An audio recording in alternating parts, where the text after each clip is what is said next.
Kaya pala ganito ang naging resulta ng kapalaran ko. Kasi alam ng Diyos na kaya ko.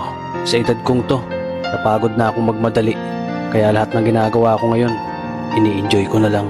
Siguro sa dami na rin ng aking pinagdaanan, napagtanto ko na ang buhay ay mas malawak at mas mahiwaga pa sa mga problemang dumarating sa buhay natin. Tumatanda na tayo, baka sa kakahabol natin sa masagana at maayos na buhay, ay hindi na natin nai-enjoy ang buhay. Baka nabubuhay na lang tayo dahil nape-pressure tayo sa sasabihin ng ibang tao. Marami na rin akong mga naging maling desisyon sa buhay, pero lahat yun nagsilbing aral sa akin at natuto ako sa mga pagkakamali ko.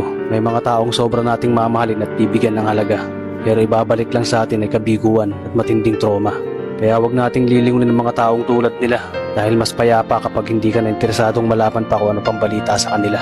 At wag mong idepende ang sarili mo sa kahit kanino. Tandaan mo, kahit sarili mong anino, iiwan ka din nito kapag madilim na ang paligid mo. Kailangan natin matutunan na huwag ikumpara ang sarili natin sa iba dahil hindi natin laban ang laban nila. Karera mo to, di nila karera. Dahil ang buhay ay hindi naman nasusukat sa kung sino ang mayaman, kundi kung sino ang payapa.